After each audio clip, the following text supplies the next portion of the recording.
I am CA Brijesh Thakar. Today we are going to learn basics of registration procedures under GST. Friends, mainly chapter 6 of GST Act, that is the CGST Act and SGST Act and UTGST Act, covers the provision about registration. Mainly we will understand section 22, section 23, section 24, section 25 about registration. Mainly question comes in our mind when we are liable to take registration. And section 22 says if you are making supplies from a states other than special category of states, then if the aggregate turnover in a financial year exceeds rupees 20 lakh, then you are liable to take registration. So certain things we are required to understand here. What do we mean by aggregate turnover? Then aggregate turnover is defined under section 2 of the CGST and SGST Act, which says aggregate turnover will be a total turnover of the taxable supplies, exempted supplies, export supplies, all these kind of things we are required to make total on pan-India basis. Which means if I have one branch in Gujarat, other in Maharashtra, other in Rajasthan, whether they are supplying the exempted goods and services or taxable goods and services, that doesn't matter. I am required to make total of all these supplies. And if in a financial year it exceeds rupees 20 lakh, then I am liable for taking registration as per section 22. Now the question remains whether I am required to take registration in all the states or I am required to take a centralized registration. Then friends, under GST, unlike service tax, there is no concept of centralized registration. That means the state from which you are making a taxable supplies, in all those states you are required to take a registration, a separate registration. For example, let's say my Gujarat turnover is 10 lakh rupees, a taxable turnover. My Rajasthan turnover is 6 lakhs rupees, taxable. My Maharashtra turnover is 5 lakhs rupees, exempted. Then total turnover, aggregate turnover exceeds rupees 20 lakhs, so I am liable to take registration. But in Maharashtra, I am exclusively engaged in supplying the exempted goods and services. Hence, in Maharashtra, I am not required to take registration. But in Gujarat and Rajasthan, I am liable to take registration because my aggregate turnover exceeds rupees 20 lakh. In case of special category of states like Himachal Pradesh, Jammu and Kashmir, Mizoram, etc., this limit has been reduced to 10 lakh rupees. So if I am making any supplies from these states, then the aggregate turnovers limit I am not required to verify 20 lakhs rupees, but it will be 10 lakh rupees. So if it exceeds 10 lakhs rupees, I am a person liable to take registration. All these things are given in section 22. Further friends, section 23 says two categories of persons are not required to take registration. First, they are saying if a person is exclusively engaged in supplying the exempted goods and services.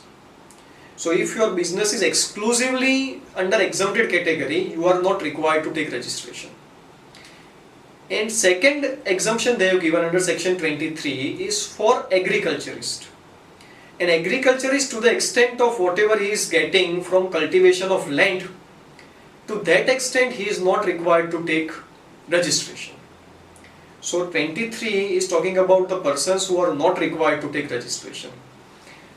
Now friends, very important section we are required to understand is section 24.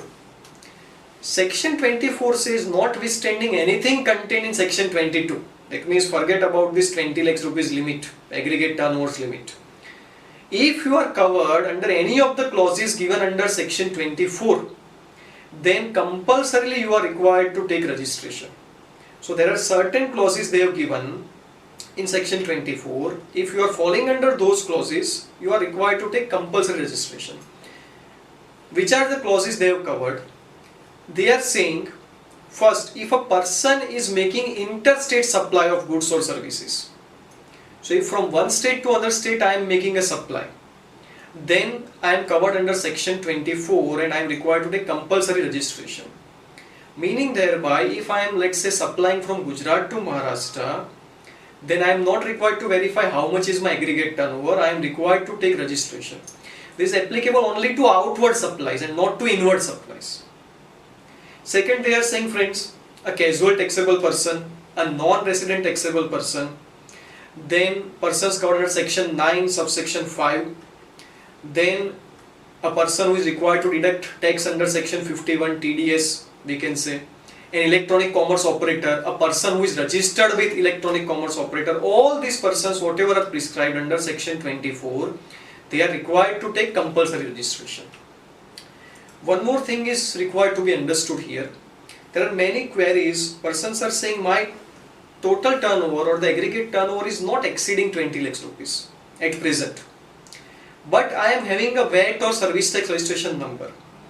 So should I be converged into GST or not? Then friends, section 22 subsection 2 says if in the existing law you are having a license, that means a registration, then you are a person liable to take registration under GST.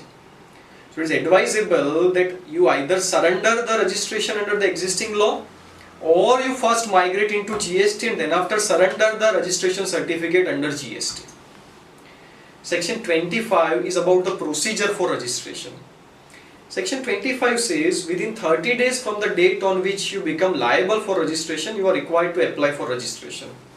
If we consider a normal scenario, if my aggregate turnover exceeds 20 lakhs rupees on one single day, on one appropriate day, then within 30 days from that particular date I am required to apply for registration. And this is what they are saying.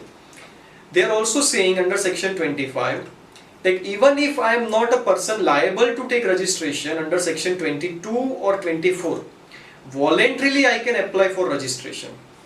And if I am voluntarily applying for registration, what will happen? I will be considered as a taxable person.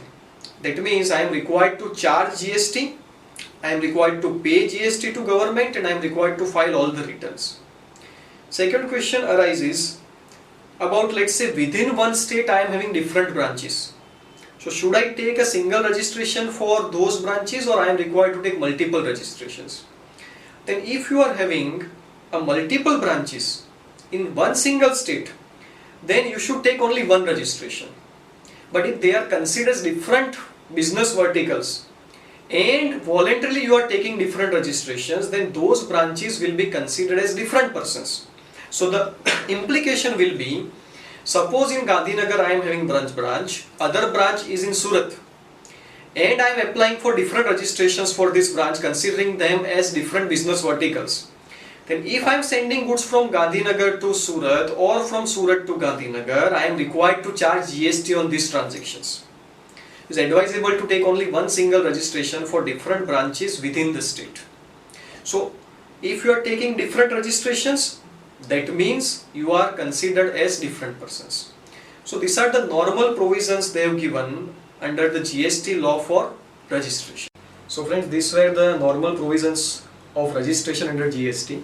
The detailed provisions and advanced issues we will take in the next session, in the next video. Meanwhile, you can send your queries about GST registration on the number shown on your screen or on the mail ID shown on your screen. Thank you very much.